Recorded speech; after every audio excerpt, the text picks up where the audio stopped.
नमस्कार. सादर करीत आहोत ठाणे वार्ता. ठळक घडामोडी.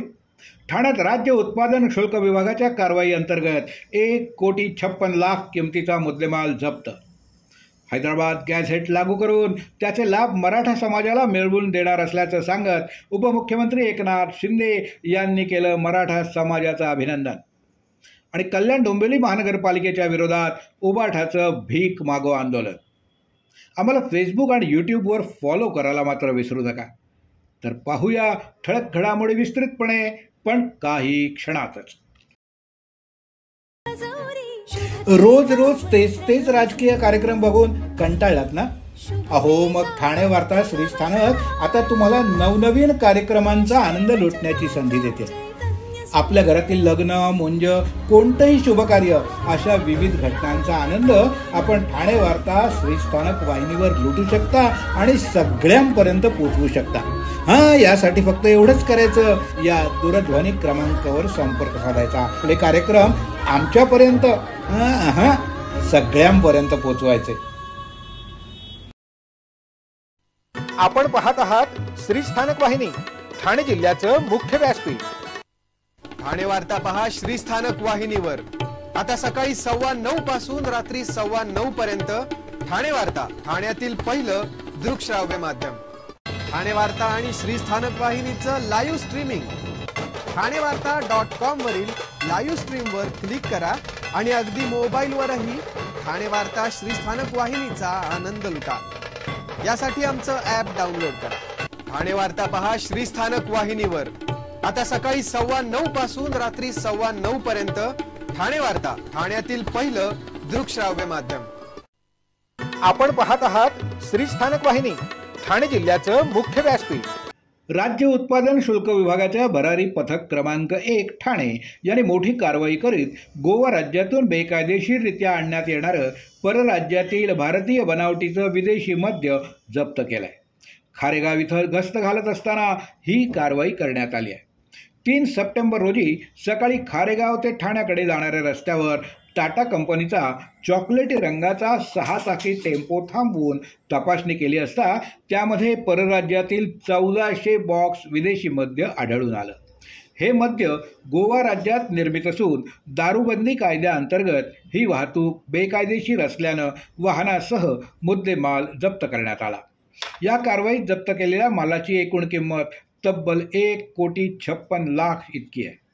या प्रकरणी वाहन चालक मोहम्मद शमशाद सलमानी याला अटक करण्यात आली असून त्याच्या विरोधात गुन्हा नोंदवण्यात आलाय.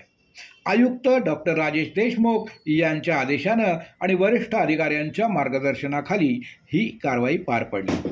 पुढील तपास निरीक्षक महेश प्रकाश धनशेट्टी यांच्या पथकाकडून सुरू असल्याची माहिती राज्य उत्पादन शुल्क विभागाचे अधीक्षक प्रवीण तांबे यांनी दिली. मनोज जरांगे पाटील यांनी 5 दिवस केलेल्या उपोषणाच्या वेळी सरकारनं कायमच सकारात्मक भूमिका घेतली. त्यामुळंच मराठा समाजाला अपेक्षित असलेले निर्णय घेऊन त्यांना दिलासा मिळवून दिला असल्याचं मत उपमुख्यमंत्री एकनाथ शिंदे यांनी व्यक्त केलं. मराठा समाजाला न्याय देण्यासाठी आम्ही राधाकृष्ण विखे पाटील यांच्या अध्यक्षतेखाली समिती गठीत केली होती. त्या कमिटीनं केलेल्या कामाच्या बळावरच मराठा समाजाला न्याय देणं शक्य झालं असल्याचं या कमिटीतील सर्वांचंच शिंदे यांनी अभिनंदन केलं. मराठा समाजाला दिलासा देताना याबाबत सर्वंकष चर्चा करूनच हा निर्णय घेतला गेलाय. हैदराबाद गॅझेट तातडीनं लागू करून सातारा गॅझेटची अंमलबजावणी करण्याबाबत सरकार सकारात्मक आहे. तसंच मराठा आंदोलनादरम्यान ज्यांचा मृत्यू झाला त्यांना 10 लाख आणि नोकरी देण्याबाबत मी मुख्यमंत्री असताना निर्णय घेतला होता. त्यातील उर्वरित प्रलंबित प्रकरणं आता निकाली काढण्यात येतील असं शिंदे यांनी स्पष्ट केलं. आपल्या मुख्यमंत्रीपदाच्या कार्यकाळात गठीत करण्यात आलेल्या शिंदे समितीनं 58 लाख नोंदी शोधल्या असून त्यातील 10 लाख मराठा बांधवांना कुणबी प्रमाणपत्र देण्यात आलं आहे. त्यासोबतच SEBC प्रवर्गातून देखील मराठा समाजाला 10% आरक्षण देण्याचा घेतलेला निर्णय आम्ही हायकोर्टात टिकवला आहे. हे आरक्षण देताना देखील जस्टिस शुक्रे यांच्या अध्यक्षतेखाली मागासवर्ग आयोगाची स्थापना करून 2,47,00,000 घरांचं सर्वेक्षण करून 58 लाख लोकांना सर्व्हे करून मराठा समाजाचं आर्थिक आणि सामाजिक मागासलेपण सिद्ध करून त्यानंतर त्यांना 10% आरक्षण दिल्यानं ते नक्की टिकेल असा विश्वास शिंदे यांनी व्यक्त केला. मराठा समाजाला आरक्षण मिळावं यासाठी मराठा समाजाचे नेते मनोज जरांगे यांनी मुंबईत केलेल्या आंदोलनाची दखल घेऊन सरकारनं मराठा समाजासाठी आरक्षणाचा GR काढलाय. या आंदोलनात मिळालेल्या यशानंतर आज मराठा समाजातर्फे कल्याणमधील छत्रपती शिवाजी महाराज चौकात मोठा जल्लोष साजरा करण्यात आला. मराठा समाजाला आरक्षण मिळावं याकरता मनोज जरांगे पाटील यांनी मुंबईतील आझाद मैदानात उपोषण सुरू केलं होतं. अखेर 5व्या दिवशी उपसमितीनं उपोषणकर्ते मनोज जरांगे पाटील यांची भेट घेत त्यांनी केलेल्या मागण्यांची पूर्तता केल्यानं सकल मराठा समाज बांधव यांनी एकच जल्लोष केला. सरकारनं काढलेल्या GRची लवकरात लवकर अंमलबजावणी करावी, सरकारनं कोणताही दगाफटका करू नये असं आवाहन मराठा समाजाचे पदाधिकारी अरविंद मोरे यांनी केलं आहे.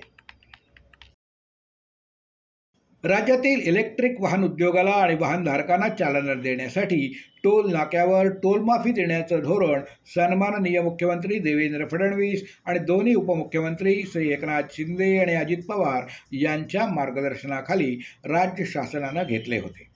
त्यानुसार 21 ऑगस्टपासून अटल सेतूसह मुंबई पुणे द्रुतगती महामार्ग, समृद्धी महामार्गावरील सर्व टोल नाक्यावर इलेक्ट्रिक वाहनांना टोल माफी करण्यात येत असल्याची अधिसूचना राज्य सरकारनं जारी केली आहे, अशी माहिती परिवहन मंत्री प्रताप सरनाईक यांनी दिली. महाराष्ट्र शासनानं मोटर वाहन कर अधिनियम 1958 अंतर्गत निर्गमित केलेल्या अधिसूचनेनुसार सर्व प्रकारच्या इलेक्ट्रिक वाहनांना ठराविक मार्गावरून प्रवास करताना टोल नाक्यावरून सूट देण्यात आली असल्याचं मंत्री सरनाईक यांनी सांगितलं.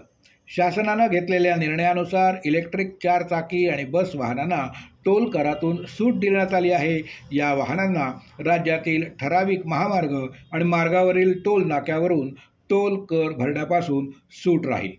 ही सूट 22 ऑगस्ट 2025च्या मध्यरात्रीपासून लागू झाली आहे. शासनाचा हा निर्णय राज्यातील पर्यावरणपूरक वाहतूक आणि स्वच्छ ऊर्जा वापरास प्रोत्साहन देण्यासाठी महत्त्वपूर्ण ठरणार आहे, असं प्रतिपादन मंत्री सरनाईक यांनी यावेळी केलं. रोज रोज तेच राजकीय कार्यक्रम बघून कंटाळलात ना? अहो, मग ठाणे वार्ता श्रीस्थानक आता तुम्हाला नवनवीन कार्यक्रमांचा आनंद लुटण्याची संधी देते. आपल्या घरातील लग्न, मुंज, कोणतंही शुभकार्य अशा विविध घटनांचा आनंद आपण ठाणे वार्ता श्रीस्थानक वाहिनीवर लुटू शकता आणि सगळ्यांपर्यंत पोहोचवू शकता. यासाठी फक्त एवढंच करायचं, या दूरध्वनी क्रमांकावर संपर्क साधायचा. आपले कार्यक्रम आमच्यापर्यंत सगळ्यांपर्यंत पोहोचवायचे. आपण पाहत आहात श्रीस्थानक वाहिनी, ठाणे जिल्ह्याचं मुख्य व्यासपीठ. ठाणे वार्ता पहा श्रीस्थानक वाहिनीवर. आता सकाळी 9:15 पासून रात्री 9:15 पर्यंत ठाणे वार्ता, ठाण्यातील पहिलं दृकश्राव्य माध्यम.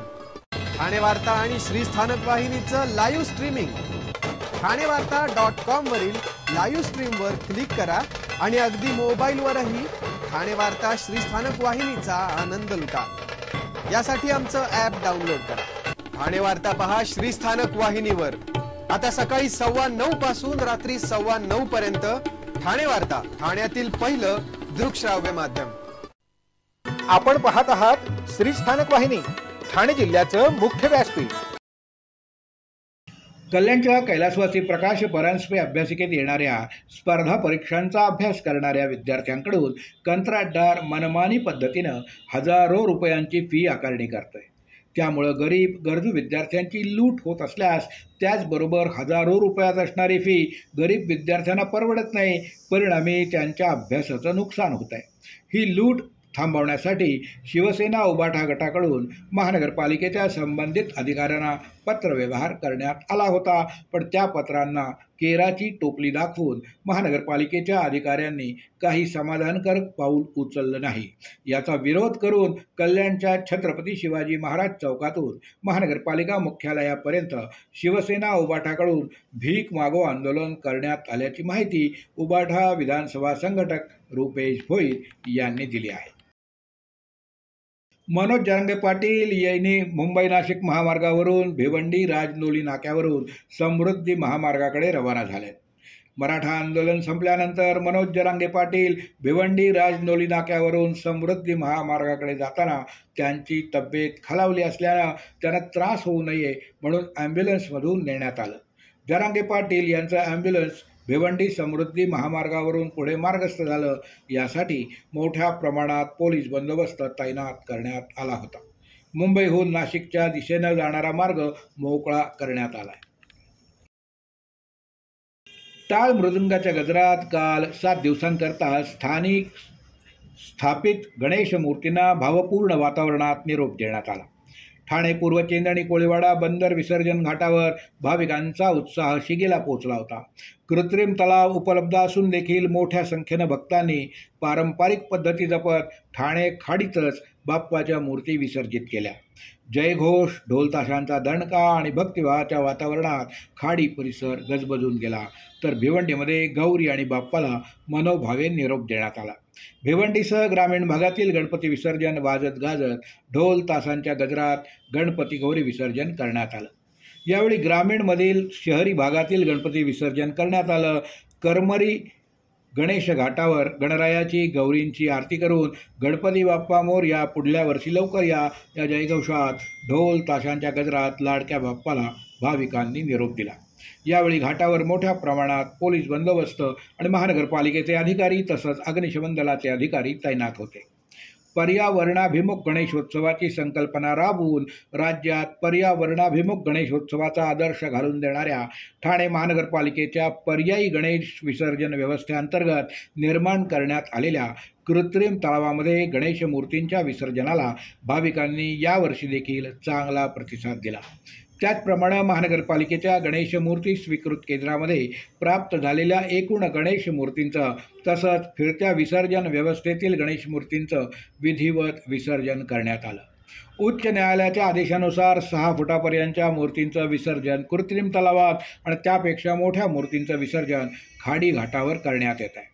काही भाविकांनी छोट्या मूर्ती देखील खाडीत विसर्जन करण्याचा आग्रह धरला. त्यांना कृत्रिम तलावात विसर्जन करण्यासाठी महानगरपालिका तसंच पोलीस प्रशासनाच्या वतीनं वारंवार विनंती करण्यात येत होती. सध्या सर्वत्र गणेशोत्सवाची धूम सुरू असून ठिकठिकाणी गणेश भक्त उपस्थित राहून श्री गणेशाचं दर्शन घेत आहेत. काल केंद्रीय मंत्री प्रतापराव जाधव यांनी शिवसेना सचिव संजय मोरे आणि संजय सोनार यांच्या घरी स्थापित असलेल्या गणरायाचं दर्शन घेतलं. गणेशोत्सवादरम्यान घरोघरी श्री गणेशाचं आगमन झालं असून नातेवाईकांसह राजकीय क्षेत्रातील मान्यवर आपल्या पदाधिकाऱ्यांच्या घरी स्थापित श्री गणेशाचं दर्शन घेत आहेत. वेळेचे भान न राखता प्रत्येक पदाधिकाऱ्याच्या घरी उपस्थित राहून ते गणरायाचं दर्शन घेतात. याच भावनेतून केंद्रीय मंत्री प्रतापराव जाधव यांनी ठाण्यातील ठिकठिकाणच्या पदाधिकाऱ्यांच्या घरी स्थापित गणेशाचं दर्शन घेतलं. रोज रोज तेच राजकीय कार्यक्रम बघून कंटाळलात ना? अहो, मग ठाणे वार्ता श्रीस्थानक आता तुम्हाला नवनवीन कार्यक्रमांचा आनंद लुटण्याची संधी देते. आपल्या घरातील लग्न, मुंज, कोणतंही शुभकार्य अशा विविध घटनांचा आनंद आपण ठाणे वार्ता श्रीस्थानक वाहिनीवर लुटू शकता आणि सगळ्यांपर्यंत पोहोचवू शकता. यासाठी फक्त एवढंच करायचं, या दूरध्वनी क्रमांकावर संपर्क साधायचा. आपले कार्यक्रम आमच्यापर्यंत सगळ्यांपर्यंत पोहोचवायचे. अहो, आपण आपलं घर स्वच्छ, सुंदर, नेटनेटकं ठेवतो ना, मग आपण आपल्या शहराच्या बाबतीत उदासीन का? आपलं शहर स्वच्छ, सुंदर आणि नेटनेटकं ठेवणं ही आपली जबाबदारी आहे, हो ना? मग उचला फोन आणि विना परवाना होर्डिंग्स, बॅनर्स कुठे दिसले तर 1800-222-108 या टोल फ्री क्रमांकावर कळवा किंवा 750-6946 155 या भ्रमणध्वनीद्वारे आपली तक्रार नोंदवा किंवा महापालिकेने तयार केलेल्या स्टार ग्रेड ॲप्लिकेशनद्वारे आपली तक्रार नोंदवा. त्याची दखल त्वरित घेतली जाईल. लक्षात घ्या, आपला छोटासा सहभाग आपलं शहर स्वच्छ, सुंदर आणि नेटनेटकं बनवू शकतो. जसं आपलं घर तसं आपलं ठाणे शहर. आपण आपले कार्यक्रम किंवा बातम्या आम्हाला ठाणेवार्ता@gmail.com या ईमेलवर कळवू शकता. ठळक घडामोडी शेवटी पुन्हा. ठाण्यात राज्य उत्पादन शुल्क विभागाच्या कारवाई अंतर्गत 1,56,00,000 किमतीचा मुद्देमाल जप्त. हैदराबाद गॅझेट लागू करून त्याचे लाभ मराठा समाजाला मिळवून देणार असल्याचं सांगून उपमुख्यमंत्री एकनाथ शिंदे यांनी केलं मराठा समाजाचं अभिनंदन. आणि कल्याण डोंबिवली महानगरपालिकेच्या विरोधात उबाठाचं भीक मागो आंदोलन. या होत्या ठाणे वार्ता. आपली एखादी बातमी बघायची राहून गेली असेल तर आपण ठाणेवार्ता.in या संकेतस्थळाला किंवा आमच्या फेसबुक पेज तसंच यूट्यूब चॅनलला अवश्य भेट द्या. तर मग पुन्हा भेटूया पुढल्या बातमीपत्रात, फक्त श्री स्थानक वाहिनीवर. धन्यवाद.